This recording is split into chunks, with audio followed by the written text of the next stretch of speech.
discutir algumas situações, né?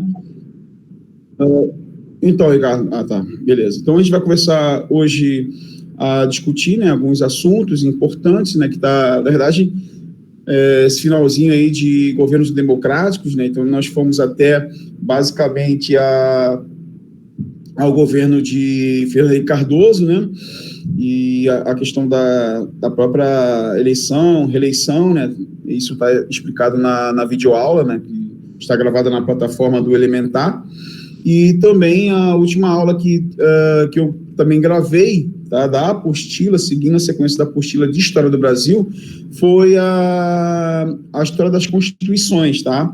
Então, assim, foi muito importante, só para a gente analisar algumas situações específicas, né? Então, para o pessoal do Enem, a gente sabe que já, né, para o ano que vem, já início do ano que vem, já tem aí a prova já, então tivemos aí né, devido à questão pandêmica, mais tempo para que vocês possam estar aí estudando com mais afinco, tá? E o pessoal da ESA pegar também firme, né, que a prova já é em agosto. Claro, se não mudarem nada, se não tiver nenhum tipo de problema, né? Então, deixa eu espelhar aqui para vocês o material, para que possamos aí iniciar as discussões acerca do material, tá? Que eu mandei para vocês. Só uma pergunta básica, vocês chegaram a fazer alguns exercícios, acharam difíceis? Professor, eu não fiz nenhum exercício porque eu consegui abrir o arquivo agora, mas eu estava indo por cima, assim, agora. Ah, entendi. Ah, tá. A Alexa chegou a ver alguma coisa? Eu só dei uma olhada agora, porque eu recebi... João? 2 horas. Vocês querem um tempinho para vocês fazerem, pelo menos uns 10 minutos, pelo menos fazer umas 5, mais ou menos, 10 minutos? Assim, eu dei uma olhada e consegui fazer até às 6, mais ou menos. Faz até às 6. E você, Mayara? Não, eu não fiz ainda nenhum, eu só olhei mesmo. Tá, e você, Gabriel? Gabriel? Eu fiz um pouco só, professor. Tá. João? Só fiz até às 5. Tá bom. Então, pelo menos já adiantou alguma coisa, né? Alguma coisa já foi adiantada já. Só fiz até às 5, show. O João está sem microfone, né? Ok, então vamos lá, né? Vamos na discussão. Antes aqui estava falando aqui algumas coisas aqui, né? De leitura, né? Mas vamos... deixa eu fechar aqui. Vamos lá, então. A gente tem aí algumas discussões para fazer. Sobretudo, a primeira questão, ela vai estar... Deixa eu só ampliar aqui um pouco. Espera só um pouquinho.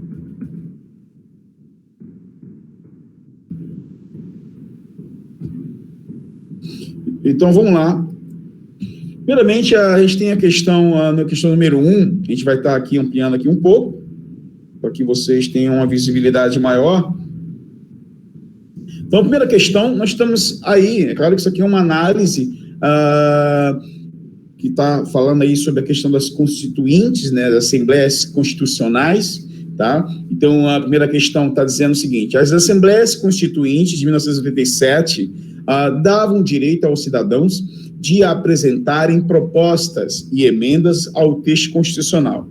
Nesse sentido, foram intensas as pressões dos grupos organizados para representar interesses setoriais junto ao Congresso Constituinte e forçar suas decisões de acordo com esses interesses. Esses grupos eram chamados de quê? Então, a letra A, ela está dizendo o seguinte, né? Lobbies. Constituinte não foi chamado, nem reformista, nem interventores, nem relatores, né? Então, professor, mas o que vem a ser lobby, né? Lobby, na verdade, é um termo que está atrelado à ciência política norte-americana, tá? Que tem ali várias perspectivas, tá? Relacionadas à questão diz que até esse termo tenha vindo do presidente, né? No 18º presidente dos Estados Unidos, né? Ulysses Grant, que ele ia fumar o seu charuto, né? na sacada de um hotel lá específico, lá dentro dos Estados Unidos, tal, e ele encontrava pessoas que queriam influenciar as demandas políticas que tinha, né? Então, o lobista, na verdade, é o cara que vai estar aí tentando influenciar não só uma pessoa, mas também grupos, tá? Então, são grupos, pessoas que estão ligadas a grupos. Pode também ser estruturas políticas, pode ser movimentos sociais, né? Que vai tentar pressionar o governo ou as casas, no caso aqui do Brasil, o Senado Federal e a Câmara Federal, para tentar aí fazer com que alguma coisa, né, algum documento ou alguma lei seja aprovada, né, em benefício daquele grupo específico, ou de sindicatos, ou de quaisquer outros movimentos, né? Embora que lá nos Estados Unidos essa perspectiva de lobista, ela tenha lei própria, né, de regulamentação. Aqui no Brasil ainda não tem uma lei regulamentando essa realidade, né?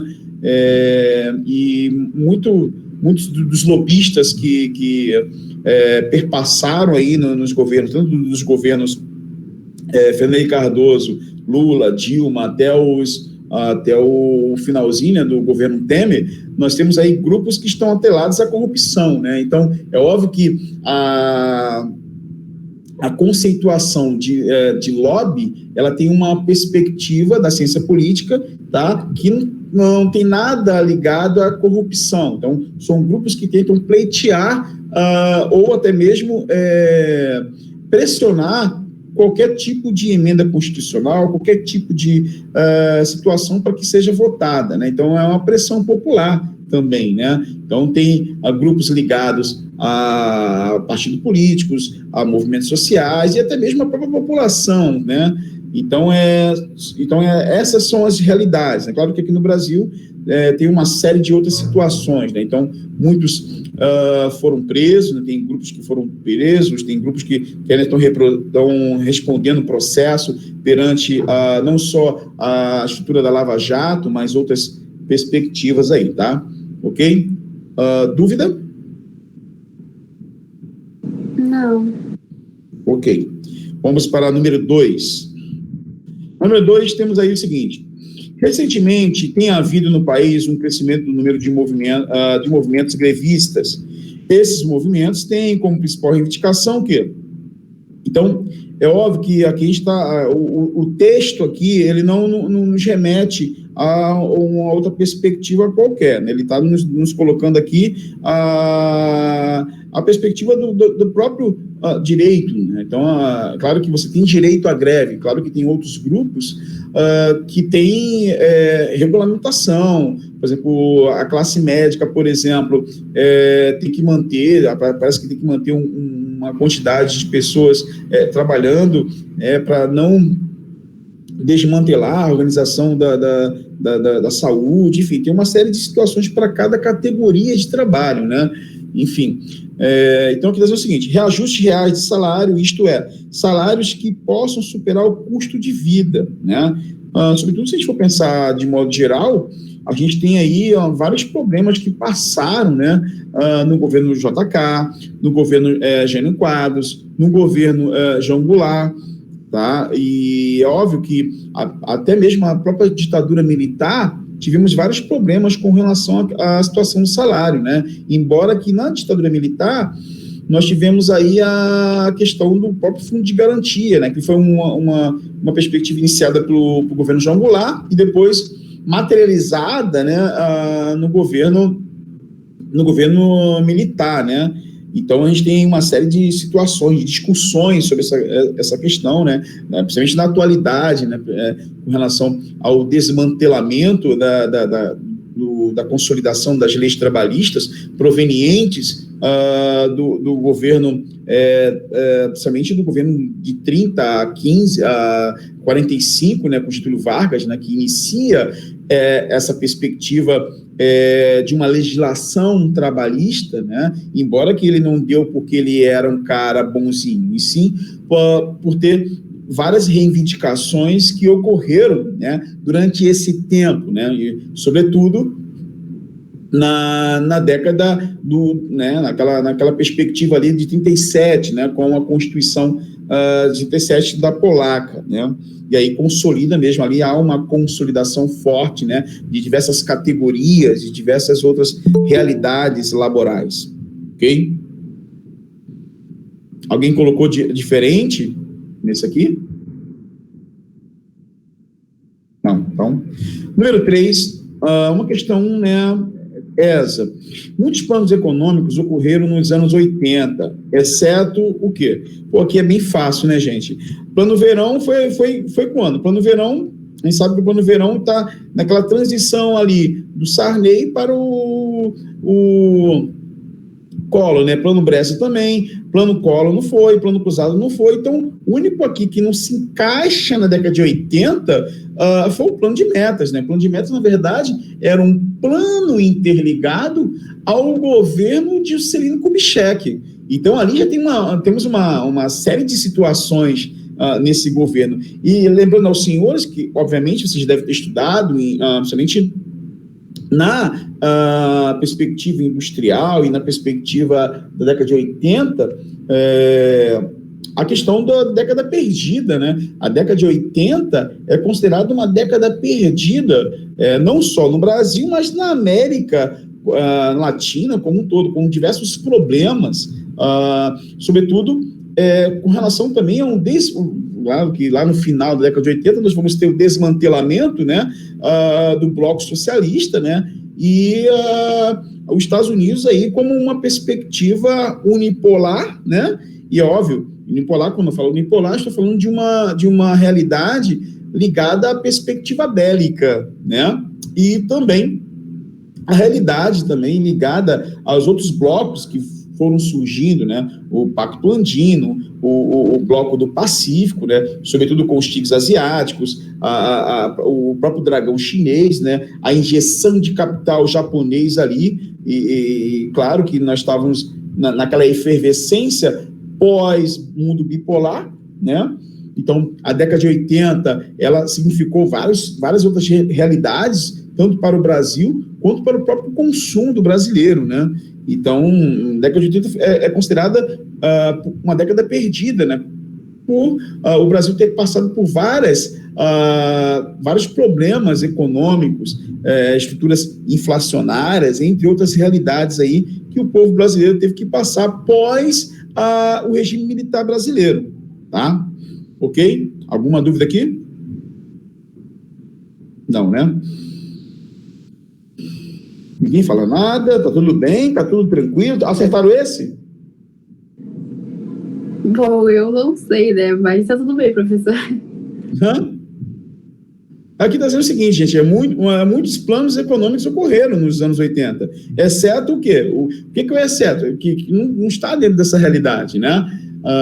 Se a gente for falar do plano de metas, o plano de metas, na verdade, teve uma abertura muito grande ao capital privado, né? Ou melhor, o capital estrangeiro, que acabou entrelaçando ali várias realidades no que se refere à própria liberalização da economia, né? O liberalismo econômico, ele foi muito forte no governo do Juscelino Kubitschek, né? Então, é óbvio que também ajudou muito o próprio capital norte-americano e outros capitais também de outros países, sobretudo os europeus. Claro que a injeção de capital aqui muito maior com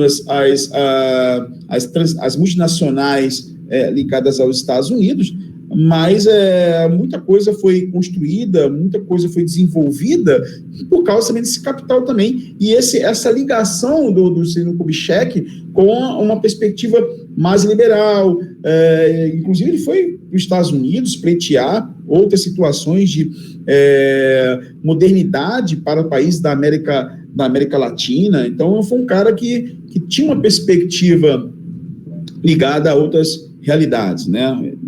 Dizendo assim, realidades liberais, vamos dizer assim, né? Número 4, porque quando eu falo do liberalismo, estou falando o quê? É uma perspectiva econômica em que há vamos dizer assim, um freamento, né, acho que estou fazendo até um neologismo aqui, né, um freamento do Estado. A intervenção do Estado ela deve ser mínima na economia. Então, o liberalismo econômico, ele traz realidades em que o próprio governo ele tem que se preocupar com estruturas estratégicas, né, como saúde, educação, né, e as outras situações que estejam interligadas, ou melhor, inerentes às estruturas econômicas, mercantis, têm que ser extremamente livres, né? Ok? Number 4. Aqui nós temos: o Brasil vive uma crise econômica há quase 2 décadas, e como um de seus mais perversos efeitos, a inflação. Para combatê-la, tem-se elaborado vários planos econômicos, dos quais o primeiro foi o qual? O primeiro foi o quê? O Plano Cruzado, né, gente? Tá? O Plano Cruzado, ele tentou aí, na verdade, tentar equilibrar a economia, embora que, se a gente for pensar de modo geral, muita coisa que o Sarney tentou colocar, principalmente a questão dos fiscais do Sarney, né? Isso não adiantou muita coisa, né? Se a gente for pensar de modo geral, não adiantou muita coisa, né? Por mais que ele tentasse ali reestruturar a economia estava em frangalhos, né? Então, tentou controlar preços, né? Imagina você tentar controlar uma cultura de consumo em que o próprio consumo tem as suas variáveis, as suas realidades diferenciadas, né? Que cada grupo, cada classe social tem um poder de compra específico, tá? E se a gente for pensar de modo geral, na década de 80, a grande massa da população não tinha capital substancial para poder investir, né? Ou para poder, até mesmo para comprar comida, né? Então, a gente sabe que a década de 80 foi muito complexa, né? Sobretudo com a eleição, né, que colocou Collor na vanguarda, né, da própria eleição, da própria população ter ido né, votar, né, aquela questão da própria estrutura democrática, sobretudo também ligada à própria Constituição cidadã, né? Então, isso também auxiliou em muita coisa, né? Vamos lá agora aqui em cima. Então, nós temos aí o seguinte. Número 5 está dizendo o seguinte: a maioria das pessoas depende dos salários para sobreviver. A queda no nível salarial tem sido um fator real. Isso se deve por quê? Então, aqui está dizendo o seguinte: aos salários que são reajustados em níveis que ficam abaixo dos aumentos de custo de vida. Tá? Isso não é só uma perspectiva. Isso aqui a gente pode até analisar com agora, né?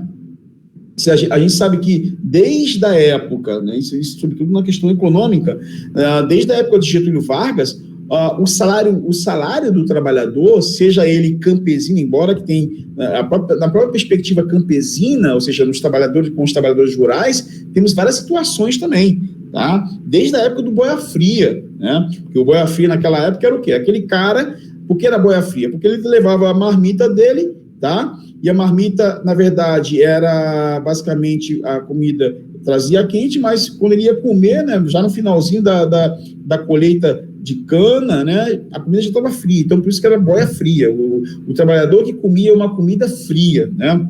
Claro, sobre a questão da própria flexibilização das leis trabalhistas, vários problemas que ocorreram no decorrer, né, da linha do tempo histórica do Brasil, principalmente com o próprio desmantelamento de algumas leis trabalhistas, né, com os governos que iam se sucedendo, né, e também o próprio arroxo salarial, né? Então, nós tivemos muito arroxo salarial, né? É claro que com Vargas, lá na década de 50, né, na segunda vinda dele, ele manteve o aumento de 100% do salário mínimo, né? Embora que o próprio João Goulart, o empresariado queria a cabeça dele, né? Até porque aumentar 100% o salário daria margem para outras situações. Então, muita gente via em João Goulart vários problemas. É claro que hoje também nós temos vários problemas também. O problema ainda maior, principalmente com a questão pandêmica aí, né? Vocês estão acompanhando o jornal, né? Ontem eu estava lendo o jornal e, ao mesmo tempo, acompanhando as notícias na televisão, né? Lá no centro do Rio de Janeiro, aqui no centro do Rio de Janeiro, né?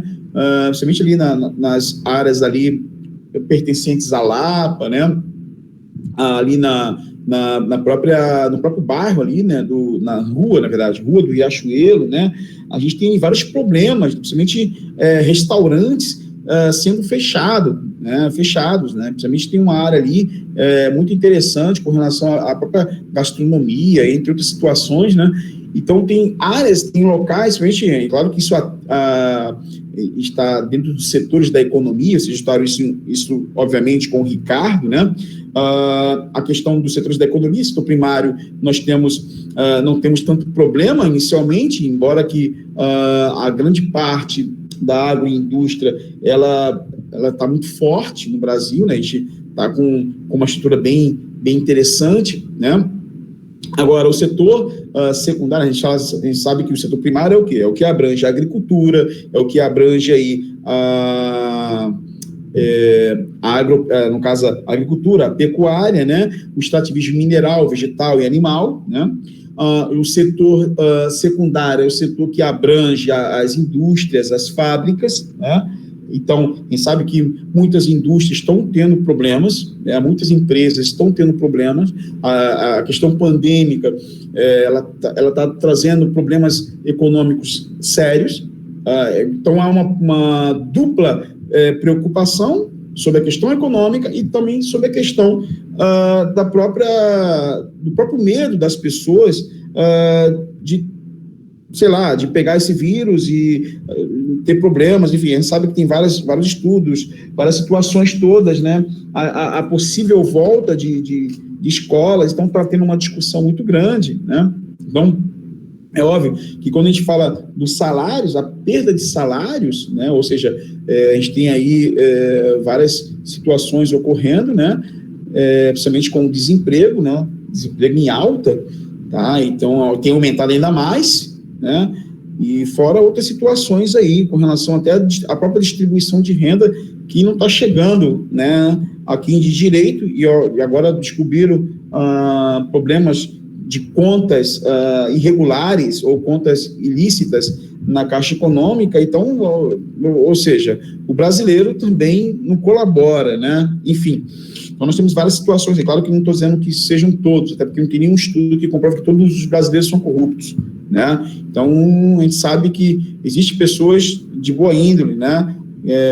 Que, na verdade, tenta fazer que esse país seja um pouco melhor, né? Mas a gente sabe que é difícil nós confiarmos em todos, né? Aqui tudo bem? No número 5? Alguém quer falar alguma coisa sobre o que eu falei, fazendo essa comparação, né, com o momento que nós estamos passando? Alguém quer falar alguma coisa específica? Não? Tá bom. Beleza. Na número 6, a atuação do Estado no Brasil difere dos governos de Getúlio Vargas e Fernando Henrique Cardoso, uma vez que... Aqui está dizendo o seguinte, gente, claro que o Estado, né, dentro da esfera FHC e dentro da esfera de Getúlio Vargas, tivemos aí diferenciações, né? Sobretudo que com Getúlio Vargas, né, justamente pós a era Vargas, claro que depois da era Vargas ele entra através de um golpe de Estado, em conjunto com as oligarquias do Sul, né, do Nordeste e uma parte do Sudeste, sobretudo a Minas Gerais, né? Então, naquela época, nós temos ali uma tomada de poder desses grupos, né, que vão ficar ali, porque antes nós tínhamos o PRP e o PRM, Partido Republicano Paulista e Partido Republicano Mineiro, que alternava-se no poder, né? Getúlio Vargas no poder e tal, ele vai ter ali uma série de situações, embora que o governo dele vai de 30 a 45, mas tem várias situações, principalmente na de 37 a 45, com o Estado Novo, a ditadura, né? Embora que muitas coisas eram feitas por ele. E ele criou também muitas coisas também, sobretudo na segunda volta, que ele tem a questão da Petrobras, da Eletrobras, da Vale do Rio Doce, a Companhia Siderúrgica Nacional de Volta Redonda, que foi, na verdade, iniciada, sobretudo, durante a Segunda Guerra Mundial, né, com a aproximação dos Estados Unidos, mas a segunda volta dele está ligada aí à questão do nacionalismo, o nacionalismo convicto, né? O petróleo é nosso, controle das remessas de lucro das multinacionais que estavam instaladas aqui no Brasil, tá? Então, havia uma certa animosidade dos partidos de oposição, sobretudo a própria UDN, a União Democrática Nacional, sobretudo com a figura opositiva, que era chamada de o Corvo, né, como falavam na época, né, o Carlos de Lacerda, e era muito forte isso, né, esse nacionalismo convicto de Getúlio Vargas. Já o próprio Fernando Henrique Cardoso, já não temos esse nacionalismo forte, e sim uma série de privatizações. Aí que, claro que não foi só o Fernando Henrique Cardoso que começou com privatização, né? Começa também com Sarney, aumenta com Collor, na verdade Collor de Mello, e depois Itamar Franco, e depois Fernando Henrique Cardoso. Sobretudo a própria acusação, né, que pairou sobre Fernando Henrique Cardoso, o PSDB e os outros grupos, né, sobre a questão da própria privatização, né, sobretudo da Vale do Rio Doce, né, lançaram até um livro chamado Privatizaria Tucana, né, e aí ganhou-se muito dinheiro, né, e hoje a Vale tem vários problemas hoje, sobretudo aquela questão das barragens, né, o Carlos deve ter falado isso com vocês, a barragem de Brumadinho, entre outras situações aí que tivemos uma certa desestruturação, né, nos papéis da Vale, né, a gente não sabe até que ponto, né, principalmente como ela ainda está pagando ainda, se eu não me engano, as indenizações, né, aquelas pessoas, né, de Mariana, Brumadinho, né, enfim. Então, letra A, para Vargas ao Estado cabia explorar as riquezas nacionais, base para a construção de uma nação forte. Para Fernando Cardoso, ao Estado cabe estimular os investimentos privados que inserem o país na economia internacional, né? Então, um tinha uma perspectiva nacionalista e o outro, né, tinha uma perspectiva mais ligada a investimentos privados. E claro que a gente sabe muito bem que tem que ter um alinhamento dos dois lados, né? Claro que cada governo teve a sua perspectiva, né? E com o Fernando Henrique Cardoso tivemos aí uma estabilidade da própria moeda, né? O real, quando a gente começar, né, junto com a equipe econômica, quando ele começou, houve uma estabilização da moeda, né? O real até tá aí até hoje, né? Mas, sobretudo, também houve um grande aumento, né, de desigualdade social, né, muita gente também passando por necessidade, passando fome, miséria, sobretudo também no Nordeste, né, mas, enfim, o governo Fernando Henrique Cardoso foi um governo ultramente liberal e as questões do bem-estar social foi dado também na época, né, pelas questões sociais, principalmente iniciada aí pela Ruth Cardoso, né, a mulher dele na época, né? Enfim, uma série de situações que vão ocorrendo aí, né? Claro que depois o Lula vai tentar pegar essas bases de solidariedade, né? De bem-estar social que o próprio Fernando Henrique colocou e consegue compilar tudo, né? Em uma coisa só, né? No caso, o Bolsa Família, né? Enfim, que é objeto de grandes discussões, né, tanto da esquerda quanto da direita, enfim. Ok? Vocês acertaram esse? Eu estou achando que vocês estão dormindo, ou sei lá, cara. Estão bem, está tudo tranquilo, fizeram esse. Eu acertei. Estou dormindo, não. Está dormindo, tá dormindo. Eu estou vendo a questão. Maia está dormindo, mas a Maia está tomando café. Não, tá tomando chá de camomila. É pior que eu tô tomando mesmo. Tá tomando mesmo aí, falando contigo, cara? Não, eu tô tomando o chá. Tá bom, vamos lá então, voltando. Vamos para número 7, Pontifícia Universidade Católica de Campinas. Apesar do grande crescimento, e diversificação da economia brasileira durante os anos do regime militar, o país chegou à nova república com uma difícil herança econômica. Então, nós temos aí a economia brasileira, desde o regime militar brasileiro, né, tivemos várias situações, embora que nós tivemos um surto de desenvolvimento no regime militar, sobretudo naquela transição do governo Costa e Silva para o governo de Emílio Garrastazu Médici, né, e foi chamado milagre econômico, que foi um milagrinho, né, não durou muito tempo, tá, não durou muito tempo. E depois tivemos aí outras situações problemáticas na economia, né?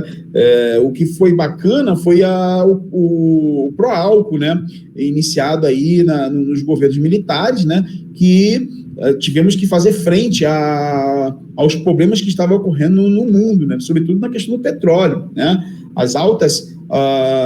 Os altos preços, né? As precificações estavam muito altas com relação à venda de barris, sobretudo no Oriente Médio. Então, houve um desmantelamento no mercado, né, como um todo, e o Brasil tinha que achar aí um outro tipo de combustível para tentar substituir aos poucos a utilização do petróleo, né, dos derivados de petróleo, sobretudo gasolina, diesel, etc. Né? Quem sabe que a gente utiliza até hoje grande parte, porque a grande parte da nossa frota ainda é uma frota rodoviária, né? Então, quem inicia isso foi o próprio Juscelino Kubitschek, né? E, se ele tivesse investido também na malha ferroviária, né, seria muito melhor para a gente. E olha que a nossa malha ferroviária é muito mais antiga do que a China. Mas se você for na China hoje, a malha ferroviária chinesa ela aumentou substancialmente, não só por uma questão da própria demografia chinesa, mas sobretudo também do seu vasto território asiático, né? Enfim. Então, durante os anos de regime militar, o país chegou à nova república com uma difícil herança econômica, uma inflação sem controle e taxa de crescimento negativa. Para conter a inflação, os governos do período de redemocratização lançam sucessivos planos de estabilização e saneamento. Em relação aos planos a que o texto se refere, pode-se citar, aqui está separado, tá, gente? Pode citar os nomes de quê? Então, aqui nós temos Dilso Funaro e Luiz Carlos Bresser, que foi um dos planos assim, que foi mais discutido, né? Vamos dizer assim, porque, claro que esses planos, na verdade, tentaram mitigar, né, os problemas que o Brasil já estava passando já, sobretudo na questão econômica, mas não adiantou muita coisa, né? Depois teve um momento aí que os caras fizeram até um documento para entregar esse documento para, né, como se fosse um aconselhamento, né, para o governo atual, né, para falar, para ditar, ou conversar, ou dialogar o que o governo deveria fazer, ter uma discussão, né, coletiva. Mas a gente sabe que esses economistas, esses grupos, na verdade, não fizeram tanto nas épocas deles, né? Então, não estou também protegendo o governo agora, não, tá? Estou fazendo aqui uma análise que o próprio economista Guedes, né, ele sendo formado pela Escola de Chicago e tendo uma perspectiva neoliberal, né, a gente sabe que o neoliberalismo ainda não está sendo praticado conforme o próprio governo queria, né, sobretudo por causa da questão da pandemia. A pandemia também, ela tem aí, vamos dizer, desmantelado as estruturas de poder, né, as discussões acerca dessa pandemia sobre os três poderes, né, sobretudo também o quarto poder. Na ciência política, o quarto poder é a mídia, né? Então, a mídia tem aí uma série de divergências e animosidades com o governo atual, mas não só a mídia nacional, mas também a mídia internacional também, sobretudo os próprios órgãos supranacionais têm batido de frente com o governo que está aí nesse momento, né? Enfim, então, Dilso Funaro e Luiz Carlos Bresser. 8. Estudos mostram o avanço positivo do Plano Real. Com a queda da inflação e o crescimento econômico, o país reduziu significativamente o número de miseráveis. É fundamental, no entanto, que não se cometa o erro absurdo e imperdoável de avaliar que já somos menos injustos. Tendo em vista a realidade brasileira, pode-se afirmar, a partir das ideias do texto, que temos o quê? a letra A, né? Apesar dos aspectos positivos, possuímos uma das maiores desigualdades de renda do mundo. Tá? Então, isso na época era problemático. Né? Se você vê uma série de situações, é óbvio que a própria mídia também, ela colocou diversos problemas na época também, né? Se a gente for pensar de modo geral. Deixa eu então colocar não sei se vai dar tempo, a gente pode acelerar mais um pouco. Tem aqui no YouTube, né?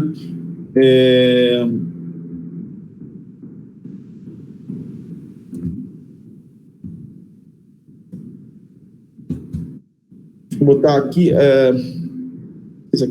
não sei se aqui vai mostrar a conta dos ministros do governo Fernando Henrique Cardoso. Aqui são 12 minutos, né? Aqui são 5 minutos, basicamente, né? Olha só como era na época. Maior do que muitos países da África. Deixa eu botar aqui. O Jornal Nacional vai mostrar a partir de hoje o Brasil que sofre com a fome. Um país que mantém parte dos seus cidadãos longe da prosperidade. Os repórteres Marcelo Canelas e Lúcio Alves percorreram 6 estados e o Distrito Federal. Encontraram cidades tão desoladas pela escassez de comida que os moradores fugiram para não morrer. Vai dar tempo, tá, gente? Só para vocês verem. A gente tão desesperado de fome, não tem amor nada, não tem resistência para fazer coisa nenhuma, acredita? A gente não consegue explicar o que é a fome em si, né? Só mesmo quando as pessoas passam por ela, que é para poder sentir. Quando meu filho pede um pãozinho, uma rosquinha, que é 10 centavos, que eu não tenho dinheiro, vixe, aí que meu coração dói, ó, o corpo chicopia. Uma tragédia a conta-gotas, dispersa, silenciosa, escondida nos rincões e nas periferias. Tão escondida que o Brasil que come não enxerga o Brasil faminto. E aí a fome vira só número, estatística, como se o número não trouxesse junto com ele dramas, histórias, nomes. O pão nosso de cada dia. Meu nome é Antonieta Luiz Alcântara Rodrigues. Eu perdi uma criança com 9 dias de nascida. Eu fiquei muito horrorizada. Meu nome é Maria Pereira dos Santos. Perdi uma criança com 7 dias de nascida. Os anjos, todos os anjos. É a crendice dos grotões. Bebê que morre vira querubim. A gente tem pecado, né? Quem pecado é nós, adultos. Cemitério só deles, cemitério de anjos. Do norte de Minas ao sertão do Nordeste existem centenas. Ainda assim, ninguém se conforma. Se passa bem ou se passa mal, comendo ou sem comer, mas acho que todas as mães queriam o seu filho ao lado delas. Na inversão do ciclo da vida, proeza é criança viva, bebê recém-enterrado é acontecimento banal. Você viu? Um cachorrinho? Não, caixa de papelão. No Brasil, a cada 5 minutos morre uma criança, a maioria de doenças da fome. Cerca de 280 a 290 por dia, é o que corresponderia, de acordo com o Unicef, a 2 Boeing 737 de crianças mortas por dia. Médico, voluntário em campanhas contra a desnutrição e obcecado pelos números, Flávio Valente pesquisou dados oficiais. Existem pelo menos 36 milhões de brasileiros que nunca sabem quando terão a próxima refeição. Nossa maior contradição. Nós temos aqui todas as condições técnicas para garantir a erradicação da fome. E uma enorme acomodação da sociedade, inclusive da classe média, nesse esquema de acreditar que isso é natural. A fome é uma coisa criada pelo ser humano, porque ninguém nasceu para morrer de fome. Povoado de Santa Úrsula, no sertão da Bahia. Tem um bocado de casa vazia aqui, né? Abandonada? Abandonada, porque aqui é muito pobre, tenta lá, os pobres da casa não engordam. Aqui já tem muita gente, mas não há tanta facada de seca e fome. Eu não vou avançar muito não, tá? Eu vou avançar muito não. Depois vocês podem estar vendo aí. Vocês podem estar vendo aí, vou botar aqui o link para vocês. Tem vários outros links também, tá? E para refutar, para materializar essa informação, vocês podem estar entrando também no site da Fundação Getúlio Vargas, tá? Com diversas pesquisas empíricas desta época, tá bom? No site da própria Fundação Getúlio Vargas, FGV CPDOC, tá? Vou botar aqui para vocês, FGV CPDOC, tá? Tem vários documentários lá e também material da época, ok? Tá? Voltando à nossa discussão, porque a gente não pode parar, né, gente? Tá? Só para deixar vocês aí atentos. Nós paramos em número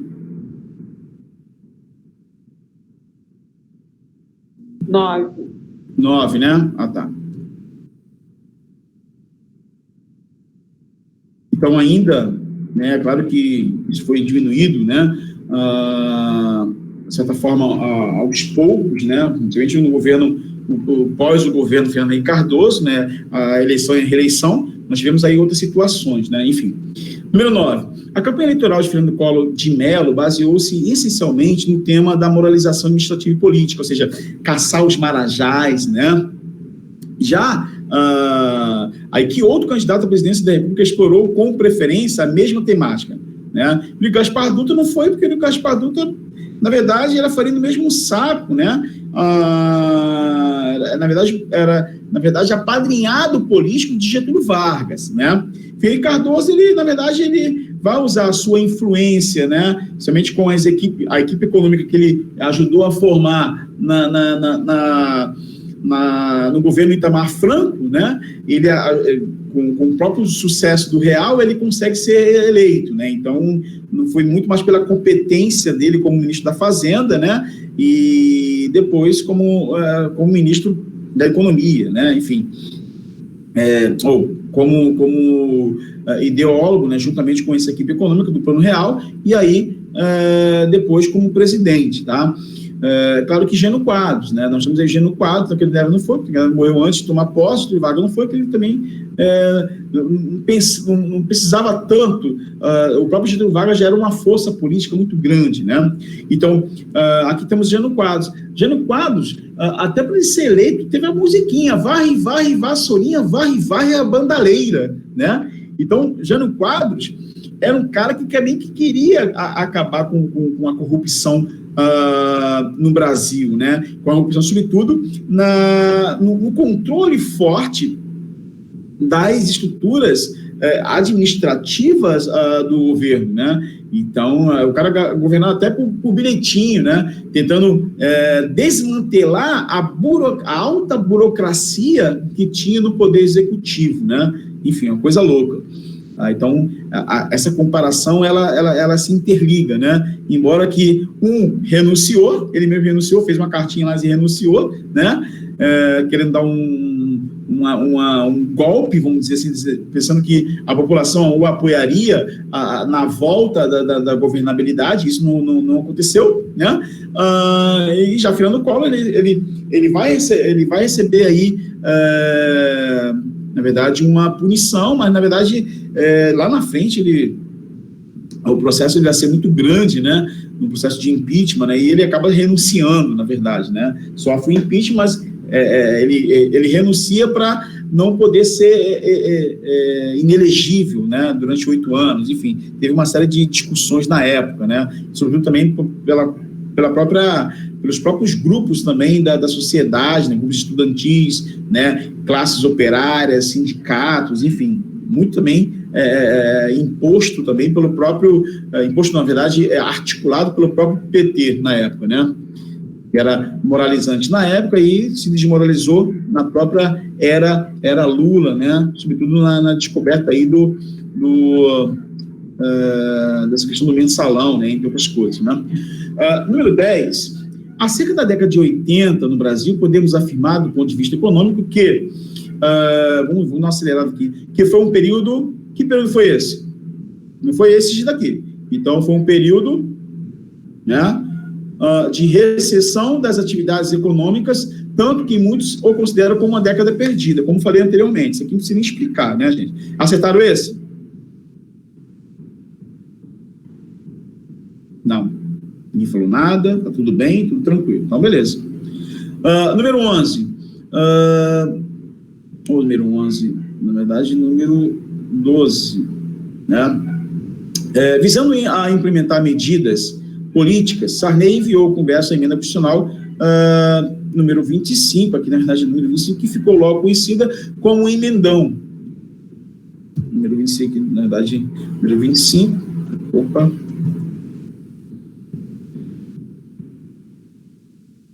número 25, que ficou logo conhecida como emendão. Por ela foram aprovadas, dentre outras, o quê? Tá? A manutenção das leis indiretas, aqui nunca, né, gente? Já estavam nos encaminhando para uma democratização, porque antes não tinha democratização, não houve democracia no regime militar brasileiro, até porque o governo militar comandou o Brasil por emendas, por atos institucionais impositivos, tá?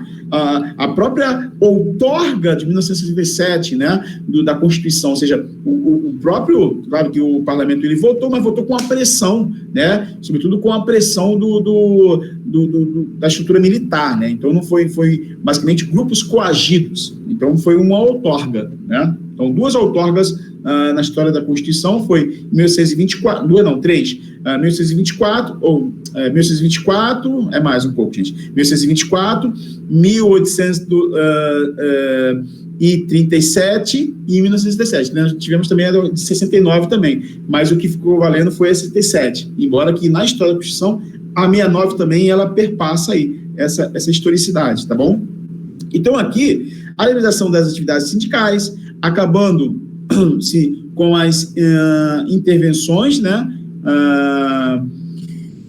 acabando-se com as intervenções governamentais nos sindicatos. Então, os sindicatos tinham o quê? Liberdade. Hoje, os sindicatos são, basicamente, não tem tanta representatividade como outrora, né? Ainda os sindicatos mais fortes continuam sendo dos bancários, né? E dos metalúrgicos, né? Embora que temos aí uma série de situações aí para desmantelar esses grupos sindicais, até porque também muitos grupos sindicais, muitos sindicatos também não dão nenhum apoio à classe trabalhadora, né? Se você for pensar de modo geral, a pessoa muitas vezes perde o emprego e o sindicato deveria criar algum tipo de dispositivo, de curso, alguma coisa. Tem alguns que até que fazem. Os bancários, por exemplo, têm algumas coisas interessantes. Agora, outros sindicatos têm uma série de problemas, né? Enfim, e fora que o trabalhador tem que pagar anualmente uma taxa, né? Agora não é mais obrigatório, enfim, né? E acabou também a mamata de alguns líderes sindicais, né? Que acabava ficando no poder durante um bom tempo, né? Ok? Número 13. Número 13, nós temos aí o seguinte: o confisco de contas bancárias. Quando fala de confisco, estou falando logo do Collor, tá? Não tem outro governo de confiscar a questão das poupanças, das contas, né? Claro que tinha limite, né, na época, né? Enfim. Okay? Então, aqui já se fala logo no governo Collor de Mello, né? 14. A emenda constitucional que garantiu a reeleição presidencial no Brasil, 97, foi resultado de quê? Aqui nós temos, de certa forma, um conchavo, né? De um conchavo entre o governo e o Congresso apoiado pelas elites. Então, é óbvio que houve uma interligação dos próprios grupos, né? Principalmente o apoio do PSDB, entre a própria, na época, né, o PFL, né, que era um grupo completamente da elite e também da direita, né? Então, temos aí uma série de situações, a própria reeleição, e quem vai se beneficiar vai ser o próprio Fernando Henrique Cardoso, né? E depois lá na frente também o Lula também vai se beneficiar também disso também, né? O Lula e também a Dilma, né? O Lula e a Dilma. Então, o Fernando Henrique fica duas vezes né, na governabilidade, Lula também fica e depois a Dilma fica, mas a Dilma acaba sofrendo no final do mandato, né, quase não, na verdade, ela nem tinha, né, estava ainda no segundo momento e ela não consegue chegar até o final, ela sofre aí o impeachment, né, ok? 15. Desde o início dos anos 90, o Brasil vem experimentando os efeitos das políticas adotadas pelos governos Collor, Itamar Franco e Fernando Henrique Cardoso. As principais características deste modelo político, considerado por muitos como neoliberal, são o quê? Estão lá embaixo. A letra A, pleno emprego? Claro que não, né? Pleno emprego, quem sabe que todas as estruturas neoliberais não há garantia de empregabilidade, tá? Até mesmo se você for nos Estados Unidos, nem todos os cidadãos norte-americanos estão empregados, né? Nós tivemos crises complicadas nos Estados Unidos, desde da queda da Bolsa de Valores até a situação de 2008, tivemos vários problemas, né? É óbvio que a economia norte-americana é uma economia pujante, mas ainda assim há desigualdades, há ainda problemas, né? Então aqui vem a ser o quê? A redução da interferência do Estado na economia, né? Deixa eu botar mais para baixo. Na economia, ou seja, Estado mínimo, né? Só nas estruturas estratégicas que o Estado deve meter o seu dedo, né? Principalmente nas questões econômicas, políticas, né? A abertura ao capital externo e as privatizações, então, vender empresas públicas, sobretudo aquelas que não estão dando mais lucro, que não dão lucro, que só têm gastos maiores, essas sim devem ser vendidas, né? Então, temos uma série de situações, de discussões, tanto econômicas, políticas, né? Desta época, né? Além da redução de gastos do Estado através de reformas constitucionais, sobretudo o próprio desmantelamento das leis trabalhistas, né? Ok? 16.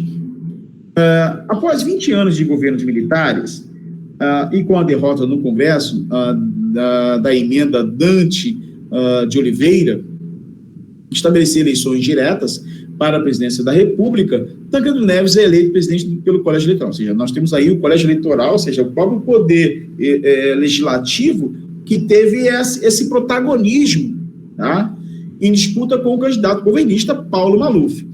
Tá? O Maluf era da situação, na verdade, da situação, né, que estava, né, em desmantelamento já, né? Como dizia Chico Buarque de Holanda, a faca já não cortava mais, a faca já não corta, ou seja, a ditadura já não tem como mais aplicar os seus dispositivos opressivos, né, perante as demandas oposicionistas ao governo. Ou seja, nós tínhamos aí várias situações dentro do Brasil contrárias ao próprio regime militar, né? Sobretudo a própria CNBB, né? A Conferência Nacional dos Bispos, né? Da instituição católica, né? Grupos ligados à comunidade judaica, né? Entre outras estruturas da sociedade, né? Outros grupos. A aliança política que viabilizou a vitória de Tancredo era composta por uma dissidência denominada de o quê? Tá? Então, lá em cima, nós temos, claro que nós temos uma mistura aqui, né? É bem complicada, né? Então, nós temos aí, né, o PMDB e o PDS e Frente Liberal, né? Então, PMDB, PDT, Frente Liberal, não. PDT, União Democrática, não. Frente Liberal também não. Então, e também essa aqui também não. Então, o PMDB, que na verdade hoje voltou para o nome de MDB, Movimento Democrático Brasileiro, né? E a gente sabe que o próprio PMDB na verdade, o MDB era um partido de oposição à ditadura militar, depois, né, com a perspectiva da democratização, e não redemocratização, né? Uma democratização, uma volta da democracia. Nós tivemos aí, o PMDB foi vanguarda, né? Sobretudo na figura de Ulisses Guimarães, né? Ulisses Guimarães foi um cara que, o baluarte, né? Junto com outros caras, né, da política, né? Compilaram ali, né, a própria Constituição, né? Ok? Alguma coisa, alguma dúvida, alguma fala que vocês queiram colocar? Professor, eu confundi essa também com a letra A, porque eu acho que o finalzinho é Partido Democrático, né? Trabalhista, se eu não me engano. Aqui, na verdade, é Partido Democrático Trabalhista, PDT, né? Democrático Trabalhista. Na verdade, o problema é que a Frente Liberal já é uma frente ligada a uma perspectiva que estava atrelada ao desmantelamento da própria Arena, né? Enfim, nós temos aí partidos que foram surgindo, né, como PT, PDT, o próprio Partido Comunista Brasileiro, ele volta, né, nós tínhamos 2 partidos comunistas na época, né, era o partido ligado à perspectiva russa e o partido ligado à perspectiva comunista de Mao Tse-tung, Partido Comunista Brasileiro e Partido Comunista do Brasil. Hoje temos uma porrada de partidos aí, né? Nós temos hoje um pluripartidarismo gigantesco, né? Hoje nós temos uma gama de partidos que, na verdade, temos aí o fundo eleitoral, que eles gastam muito dinheiro, somente com a questão eleitoral, né? Foi até discutido com o Roberto Jefferson, né, sobre essa questão do próprio do dinheiro que ele administra, né, no PTB, né, no PTB, Partido Trabalhista do Brasil, que na verdade é um partido que o próprio Getúlio Vargas fundou, né, mas o partido que estava envolvido, até hoje está envolvido, né, responde processo, né, desde a época do mensalão, né, o próprio Roberto Jefferson foi o cara que caguetou, né, que delatou José Dirceu, né, José Genuíno, né, e outros grupos que ali se configuravam na época desse desmantelamento das instituições públicas, sobretudo a própria Petrobras, né, que serviu aí de aparelhamento dos partidos, sobretudo o próprio PMDB, né, que, né, junto com o PT, articularam todas essas ações, né. Alguma coisa? Não? 17. Então, nós temos aí, os fatos abaixo apresentam fases do processo de transição do regime democrático no Brasil contemporâneo. Assinale a sequência cronológica correta. Então, é só seguir a ordem cronológica. Então, nós temos aí, direta já, tá? Nova República, Plano Cruzado, Constituição de 88 e eleição de Collor.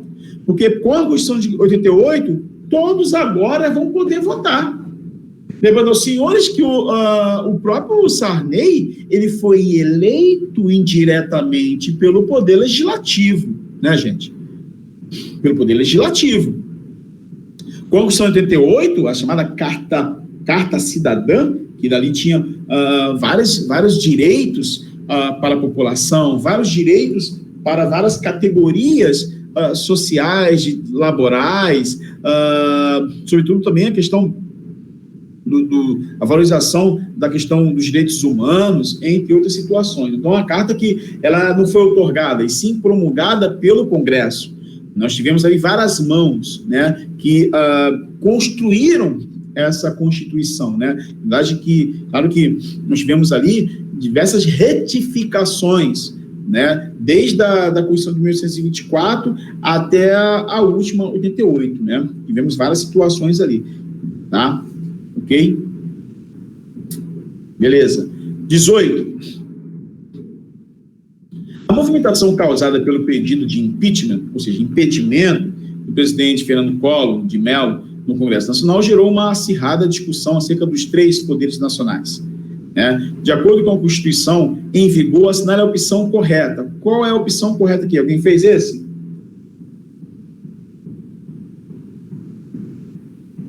Eu fiz, eu marquei a C. Vamos ver se você está certo. O Congresso Nacional, vamos letra A. O Congresso Nacional tem poder para cassar o mandato do presidente da República nos casos de crimes comuns. Crimes comuns.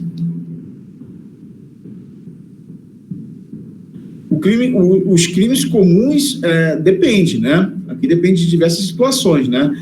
Então, aqui, essa situação aqui, né, do impeachment, ele se dá através de quê? Ou seja, no mau uso do poder público, no mau uso do poder executivo, ou seja, ela vai, na verdade, ter a aplicabilidade de sanção ou de punição somente se no exercício da função, tá, o cara tiver aí feito alguma coisa errada, né? No caso, no Collor de Mello, tivemos aí um aparelhamento, o próprio esquema PC Farias, né? E trouxe várias situações. Então, o que vai falar assim? Somente o Supremo Tribunal Federal tem poderes para julgar o presidente da República? Claro que não. Quem vai iniciar todo o processo de impedimento são as duas casas do Legislativo, Câmara Federal e Senado Federal, né? Então, tem que passar pelas duas câmaras, as duas instâncias do Poder Executivo, do Poder Legislativo, desculpem. Letra C. Então, a letra C é correta. A letra D, não. A letra C. O Congresso Nacional deve julgar os crimes de responsabilidade do presidente da República, ou seja, no seu mandato. Tá?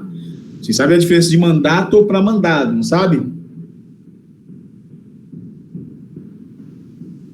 Sim ou não?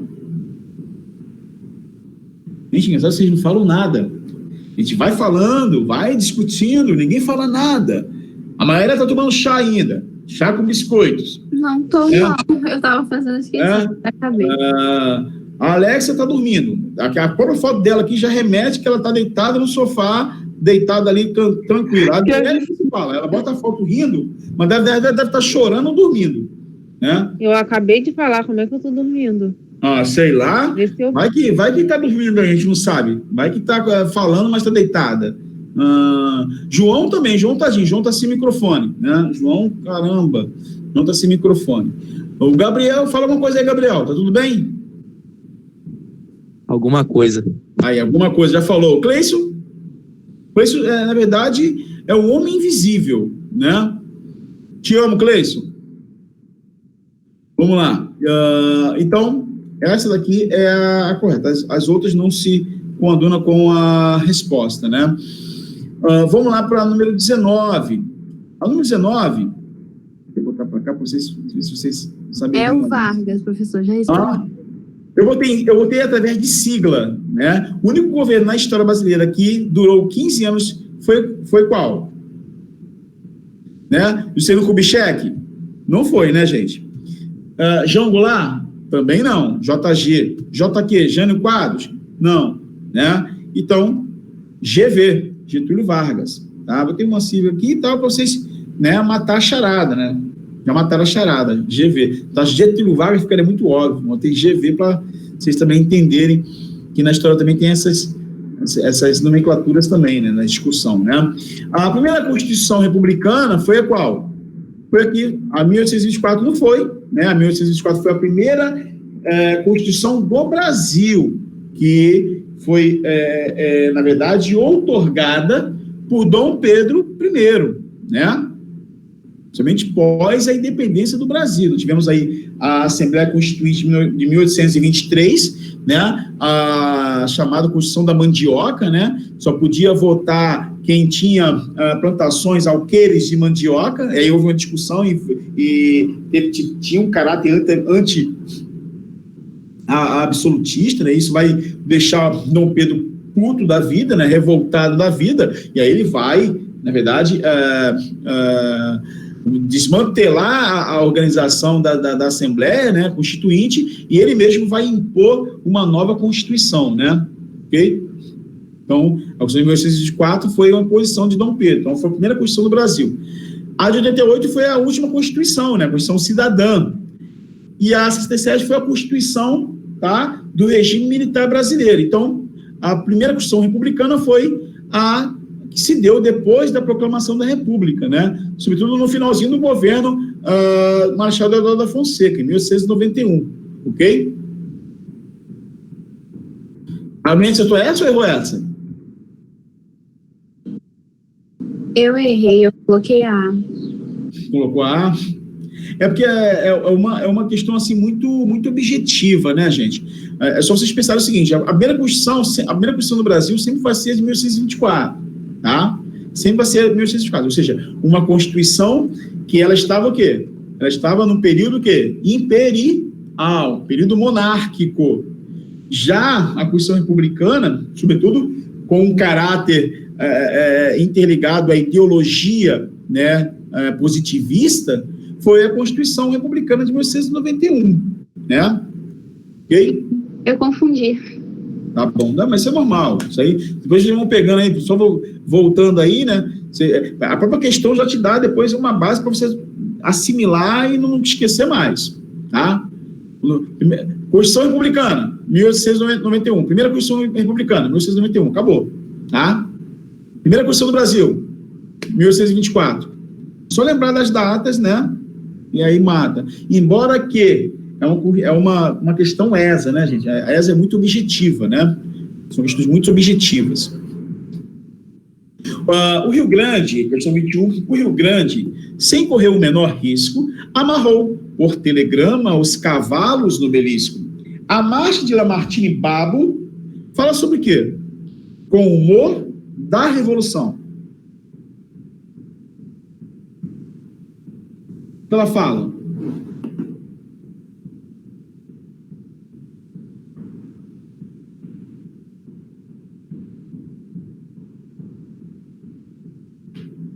Fizeram esse? Não fizeram esse, né? Eu fiz, mas eu acho que tá errado. Tá, então fala, qual que você fez? Eu coloquei a letra A. Oi? Coloquei a letra A. Letra A, 1109 não pode ter sido, né, gente? Porque aqui, Lamartine Babo, entendeu? Já é um cara mais ali na frente, né? Mais ali pra frente, né? Então, 91, que resultou na renúncia de Marechal Deodoro da Fonseca, não poderia ser também, né? Então, aqui está falando de uma revolução. Que revolução foi essa? Tá? De 30, e depois o Washington Luiz, tá bom? Essa revolução, ela trouxe ali diversas situações, né, gente? Sobretudo a questão do próprio da própria situação, né, das oligarquias. Tivemos aí a deposição de Washington Luiz pelo governo revolucionário. Houve uma junta militar ali que colocou o Getúlio Vargas no poder, né, até porque havia uma série de situações específicas nesse momento, né, ou seja, houve um desmantelamento, ou melhor, uma certa oposição com o PRP, né, Partido Republicano Paulista, e o PRM, Partido Republicano Mineiro, se alia à oligarquista sulista e nordestina, e com a oligarquia mineira, que havia rompido com São Paulo, e aí nós temos aí uma nova situação, né? Ok? Então, 1930 é a Revolução, né? Okay? A Revolução que depõe aí o Washington Luiz. 22. Batemos-nos pelo Estado integralista, queremos a reabilitação do princípio da autoridade, que esta se respeite e faça respeitar-se. Defendemos a família, a instituição fundamental, cujos direitos mais sagrados são proscritos pela burguesia e pelo comunismo. Tá? Esse texto, pelas ideias que defende, é provável que tenha sido escrito por quem? Eu coloquei letra B. Vamos lá. Carlos Drummond de Andrade? Carlos Drummond de Andrade era um escritor. Jorge Amado era um escritor. Né? Mário de Andrade também era um escritor. Aqui, na verdade, essa questão é bem complexa.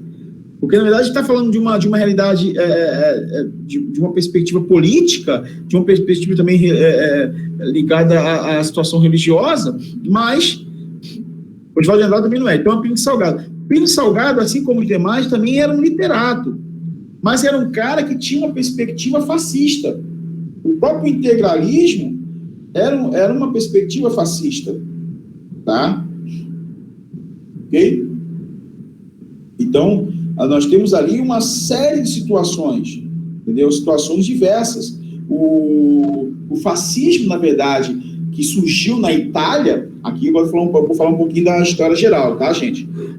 O fascismo italiano, de Benito Mussolini, ele, na verdade, perseguiu tanto grupos socialistas, tá? Embora que a sua verborragia, embora que a sua origem tenha sido do movimento operário italiano, né, de uma perspectiva socialista, ele, quando entrou no poder, ele não praticou a ideologia de outrora. E sim, na verdade, ele vai desmantelar organizações socialistas, ele vai perseguir também grupos empresariais que não queriam o apoiar, né? Então, tanto ele quanto Hitler, na verdade, vão se aliar a uma burguesia que apoiava, que financiava a sua estrutura de poder, né? Então, na verdade, teremos aí, de certa forma, uma espécie de plutocracia, né? Ou seja, grupos que vão financiar a esses regimes totalitários, né? Então, são regimes totalitários, fortes com ideologia, né? Ideologia mais autoritarismo, ok? Então, perseguição a grupos minoritários, né? E não eram tão minoritários assim, né? Os testemunhos de Jeová foram perseguidos na Itália, né? Na Alemanha, era chamado de Triângulos Roxos, né? E outros grupos, como gays, como ciganos, entre outros, né? Que foram também perseguidos. A Igreja Católica, por exemplo, ela vai ser beneficiada em uma parte lá, principalmente com o chamado Tratado de Latrão, né? Que vai tornar o Vaticano um Estado independente, Então, quem comanda o Estado do Vaticano? Quem é o líder máximo dentro do Vaticano, né? O Vaticano fala-se italiano e também fala-se, por uma perspectiva eclesiástica, fala também em latim, entendeu? Então, é um Estado independente. O chefe desse Estado é o próprio pontífice, sumo pontífice, ou seja, o Papa.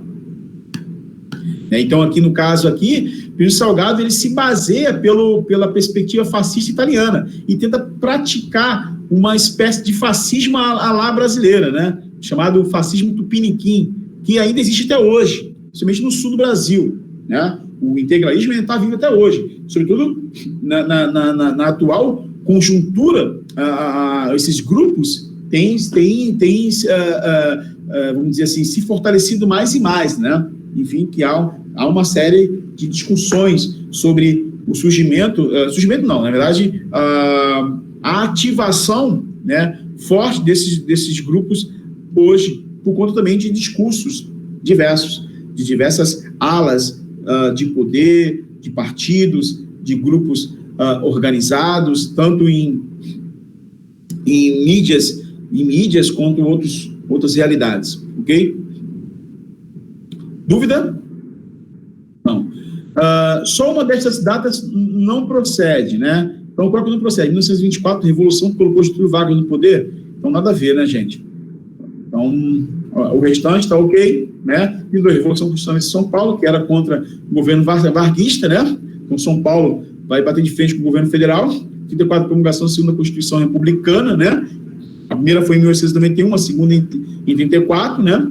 A terceira em 37, a quarta em 46 e a quinta mais lá na frente, né? Que vai ser a de 67, né? E depois a outra em 88, tá? 37, golpe de Estado que plantou o Estado Novo, então isso aqui tá ok. 45, deposição de Vargas, né? Quando os militares vêm para o Brasil, voltam da Segunda Guerra Mundial e vê que a parada aqui ainda continuava a mesma coisa, né? Ou seja, vamos combater regimes totalitários, ditaduras na Europa, e aqui nós temos uma ditadura. Getúlio Vargas era um ditador, ok? Beleza? Vamos lá, avançando. 24. Durante a maior parte do Estado Novo, 17 a 45, a política externa brasileira pode ser caracterizada por o quê? Fizeram esse?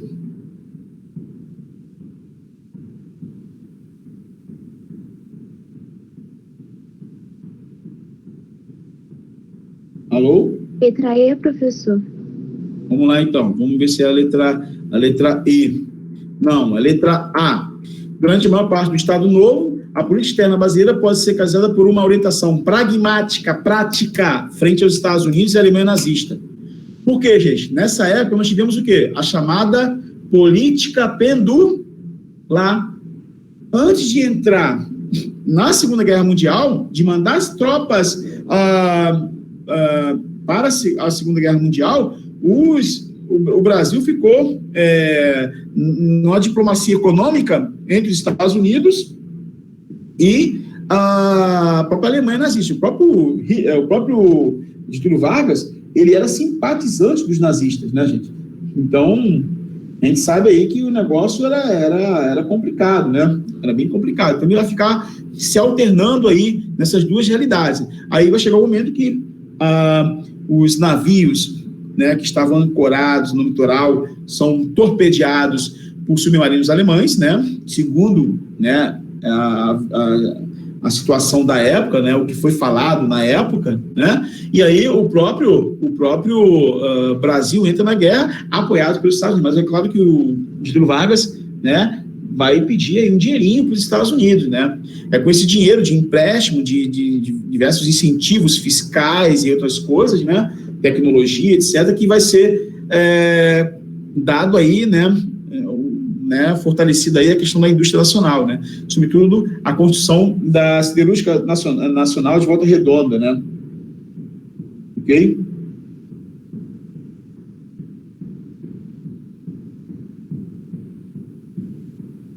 Vamos lá? Podemos? Então, vamos lá. Na número 24, né? 25 agora. Na 25, nós temos o seguinte: o Brasil recuperou-se de forma relativamente rápida dos efeitos da crise de 1929. Por quê? Gente, vocês têm que prestar bastante atenção nisso, porque sempre vai ter situações que vai interligar o Brasil à história geral, né? 1929, o que aconteceu em 1929? Sobretudo a história geral, né? Principalmente para o pessoal do vestibular, isso vai ajudar muito, né? Geralmente o vestibular tem as duas perspectivas, tanto a história do Brasil quanto a história geral. A 1929, né, a década de 20, foi um grande problema, né? Nós tivemos anteriormente a Primeira Guerra Mundial. A Primeira Guerra Mundial ela vai de 1914 a 1918, né?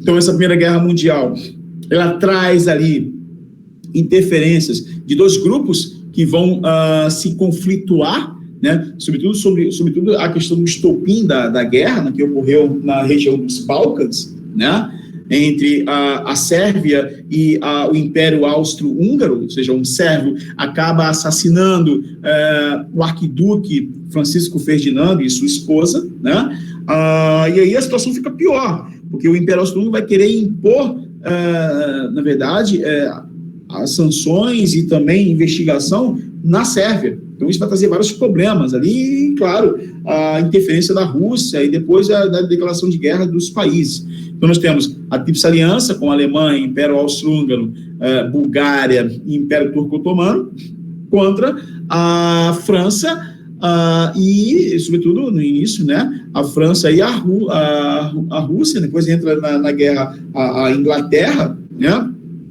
e depois a Rússia sai, em 1917, por causa de um tratado que ela fez, né, tiveram um trato aí com não agressão entre a Alemanha e o próprio Lenin, né, e aí nós temos o próprio problema que vai ter a Rússia com relação à Revolução e à Guerra Civil, né, entre os bolcheviques e as tropas imperiais do czar, né.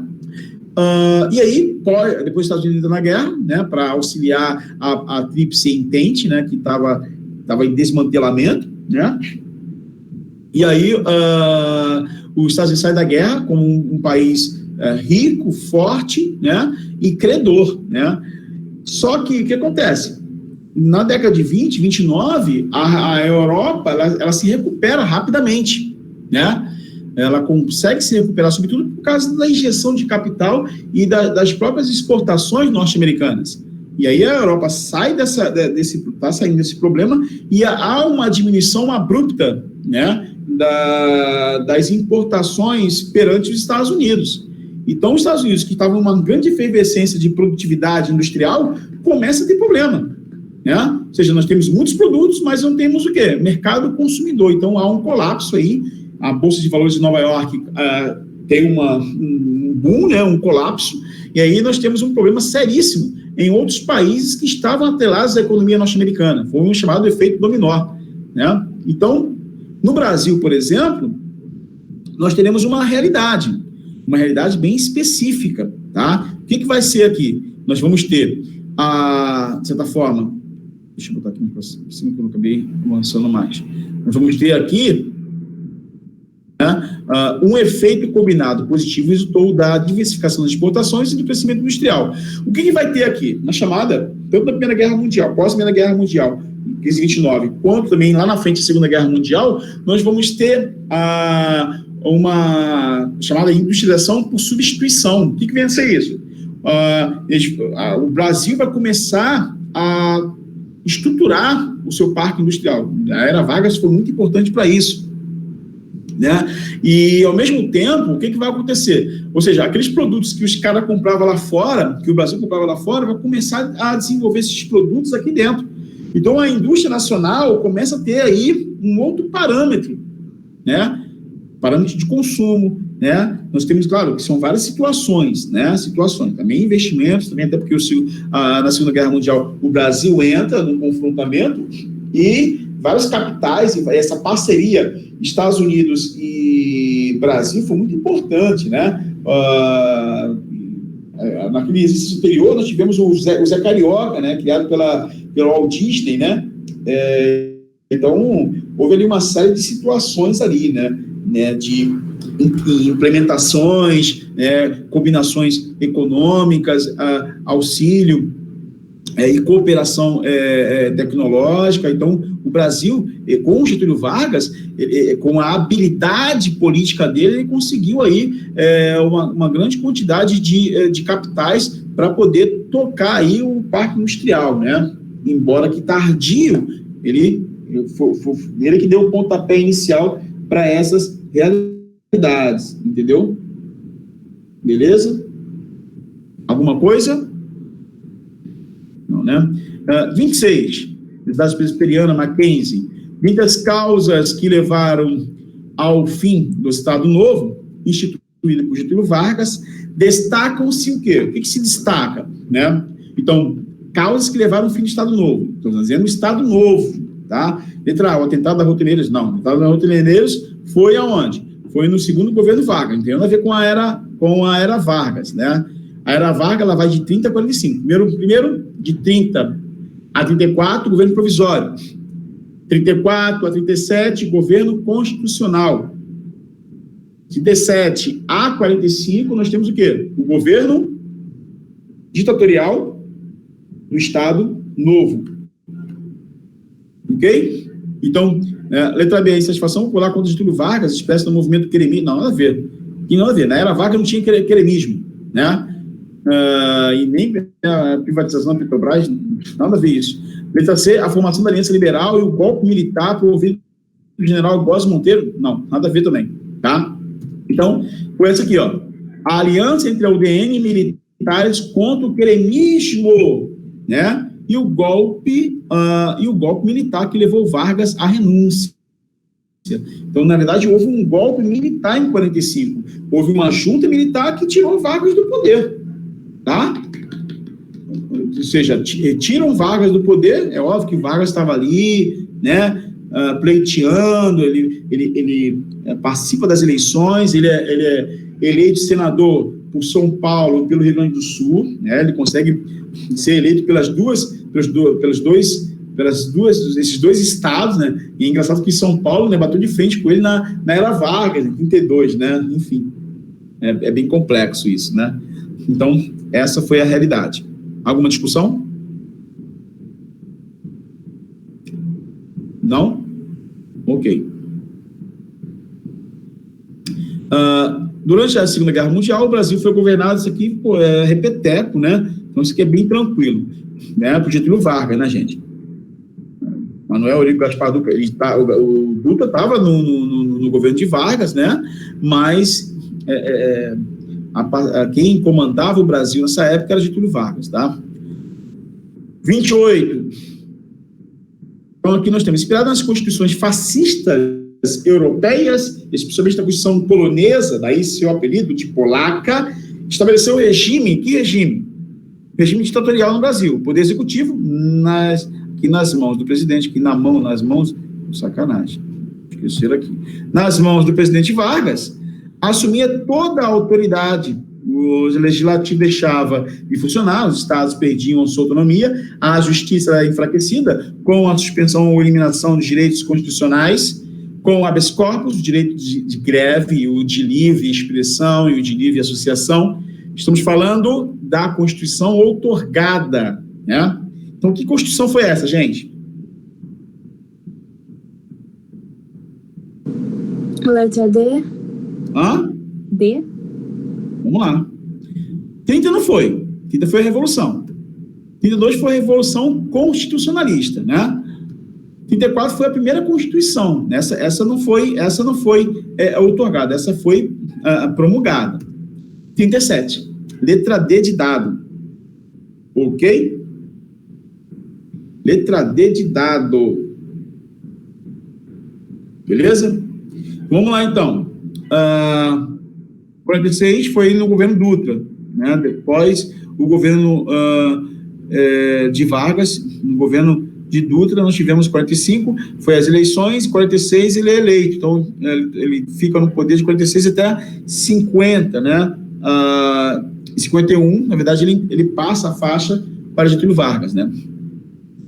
Ok? Beleza? Aqui alguma discussão, alguma coisa específica que alguém quer comentar?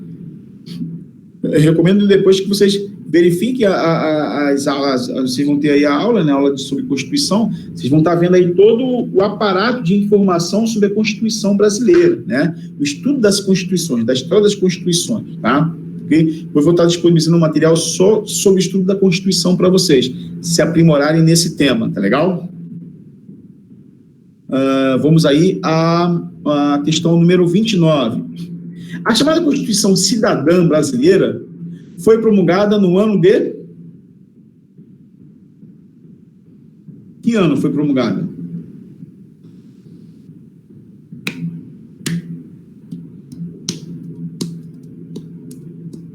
Então, fizeram essa não, né? Faz um pouquinho, tenta fazer ela aí.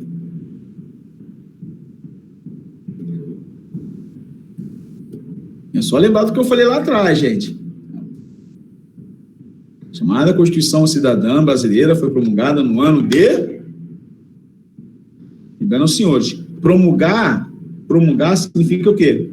Participação, tá? Do povo. Participação do povo, participação da Assembleia, né? Então, nós temos 1838. O que foi 1838, gente? Vocês sabem? Nós temos o que aqui, ó? Lei Áurea. Lei Áurea. 1839. O que foi aqui em 1839? Proclamação da República.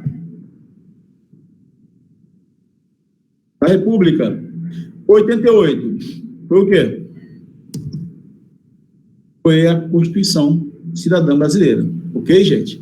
Então, aqui, na verdade, é óbvio que a gente fala dessa Constituição, essa Constituição, tá? Ela foi muito importante porque ela teve a participação dos partidos, dos grupos partidários, né?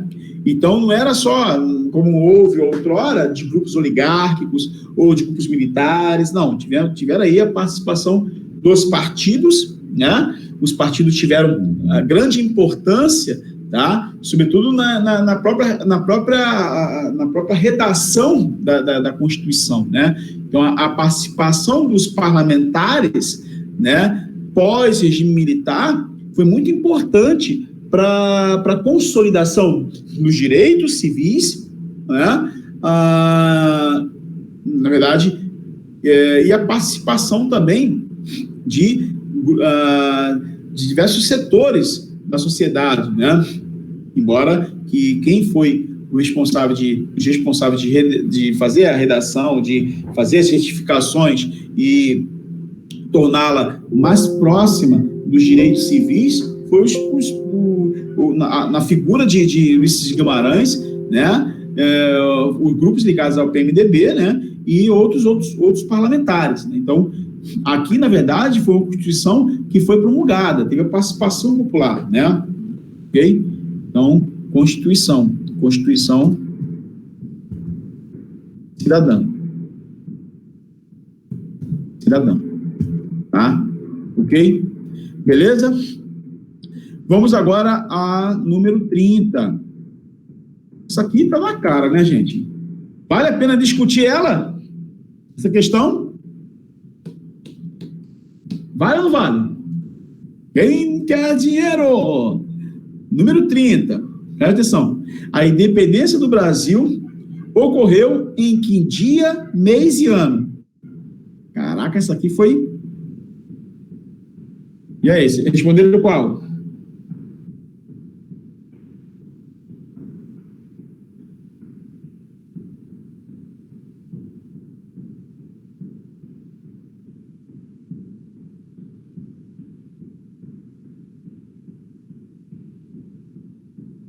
Gente, tudo bem, gente?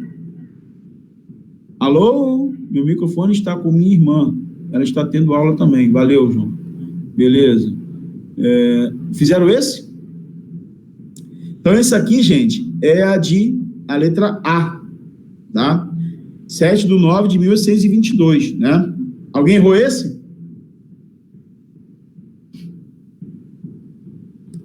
Alguém errou esse? Alô? Pessoal?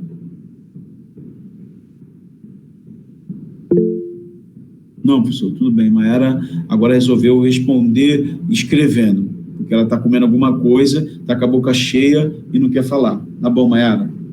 Estou de olho em você, hein, Maiara? Estou de olho em você, hein? Então, 30. Então, tem aí as 30 questões aí já estabelecidas, tá, gente? Eu preciso só mostrar para vocês o vídeo. Deixa eu botar aqui o vídeo. Na verdade, o vídeo aqui para vocês. O vídeo... da própria Constituição, né? Foi muito interessante.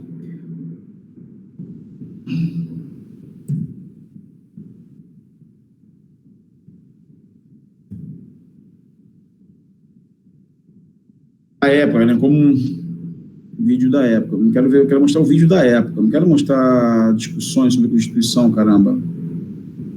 Espera aí. Vídeo da época.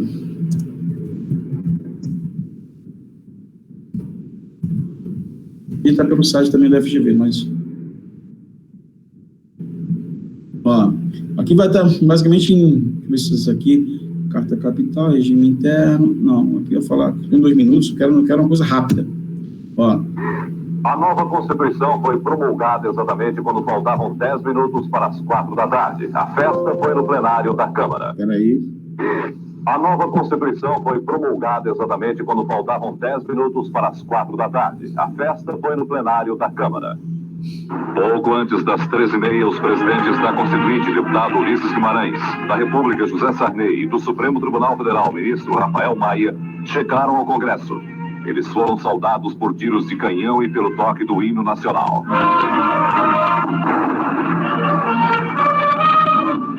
Depois da revista As Tropas, os 3 presidentes subiram a rampa do Congresso. Desta vez, a saudação foi com foguetes.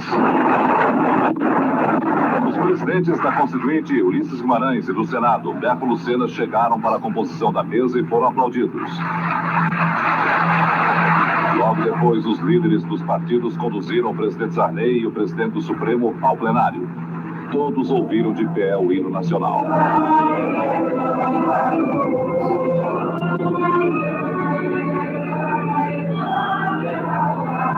O presidente da Constituinte assinou 5 exemplares originais da nova Constituição e, precisamente às 3:45, fez a promulgação.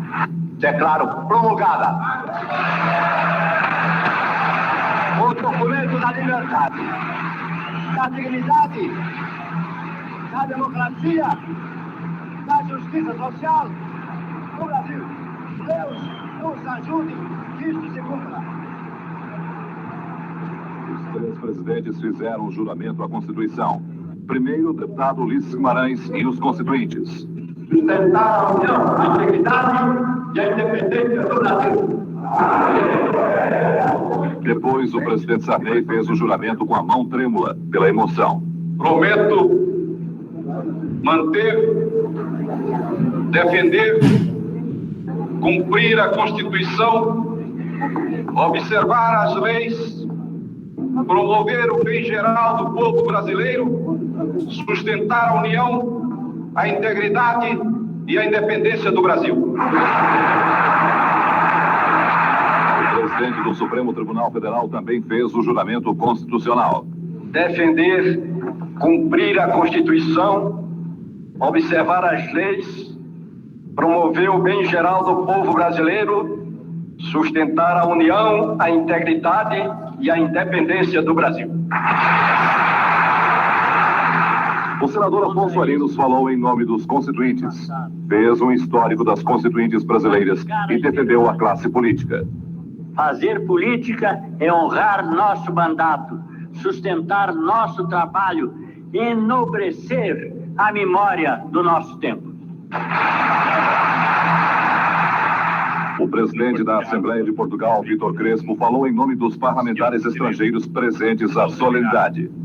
A alegria de sermos testemunho deste momento histórico, de partilharmos este clima cheio de esperança, a antevisão de um futuro de prosperidade e de uma grande vivência democrática, de liberdade, que sacode todos os cantos e espíritos, constituem a razão mais do que bastante para nos sentirmos o grande e pujante coração do Brasil, para sempre.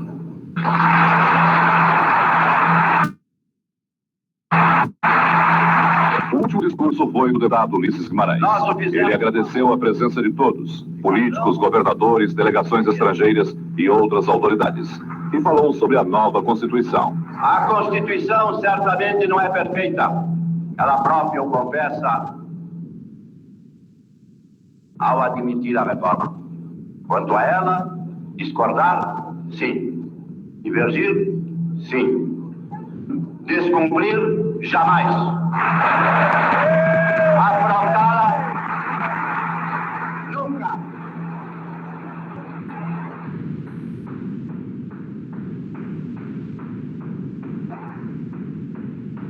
Traidor da Constituição é traidor da pátria.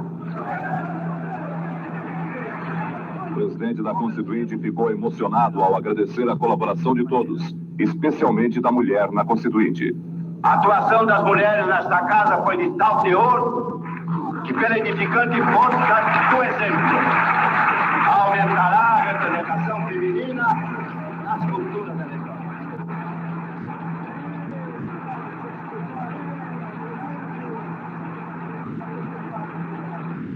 No final, o presidente da Constituinte falou do trabalho dele na elaboração da nova Constituição. Político, sou caçador de nuvens. Já fui caçado por tempestades. Uma delas, bem fazer, me colocou no topo dessa montanha de sonho e de glória. Tive mais do que pedi. Cheguei mais longe do que mereço. Que o bem que os constituintes me fizeram frutifique em paz, êxito e alegria para cada um deles. Adeus, meus irmãos. É despedida definitiva, sem o desejo de retorno. Nosso desejo é o da nação. Que este plenário não abrigue outra Assembleia Nacional Constituinte.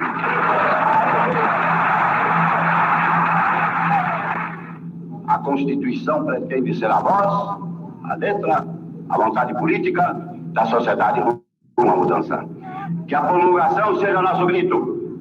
Mudar para vencer. Muda, Brasil! Muda, Brasil!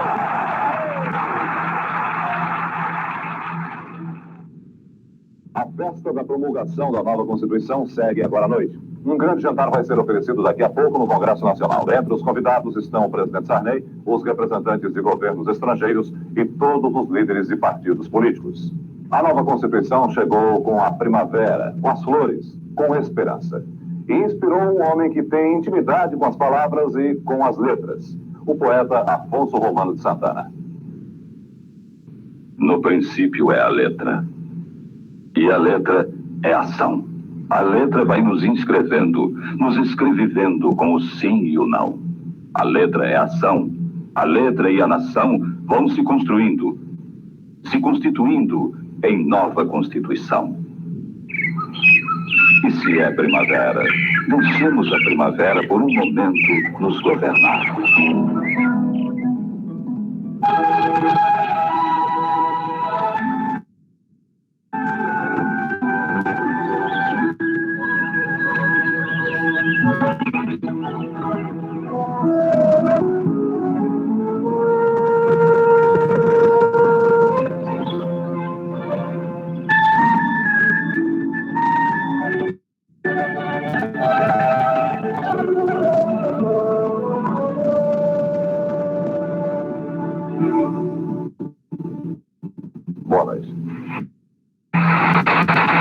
Bem, aí aqui eu vou dar o link para vocês também, tá? Para vocês verem em casa, né? Vocês devem depois continuar. Enfim, não, professor, não entendi, Maia. Não entendi. Não, professor, não entendi. Enfim, depois vocês podem continuar em casa, também vendo esse documentário. A gente sabe que falar de Constituição, falar dos governos que passaram, né, é uma tarefa de todo historiador. Acho que vai ser difícil até mesmo para nós historiadores falar depois desse governo atual e falar de 2000